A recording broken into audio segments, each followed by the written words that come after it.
En cette 22e nuit de la croisade, au début de la 4e semaine de la bataille, le frère Théodore a reformulé l'objectif du jeûne, à savoir que Dieu lèvera une grande armée de dirigeants qui assumeront des responsabilités. Les responsabilités nécessitent des ressources, et le leadership spirituel nécessite des ressources spirituelles. Les ressources qui permettent aux leaders d'émerger et d'assumer des responsabilités proviennent de l'illimité de Dieu, le Saint-Esprit. Et cette richesse passe par la rencontre et l'approfondissement de la rencontre avec le Saint-Esprit. Le leader a cependant précisé que le but du jeûne n'est pas que nous soyons remplis du Saint-Esprit comme une fin en soi.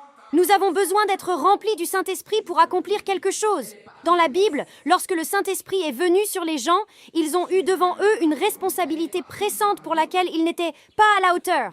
L'apôtre devait commencer à accomplir la grande mission. Les juges, Othniel, Jephthé, Gédéon, Samson avaient tous des défis énormes et urgents à relever lorsque le Saint-Esprit est descendu.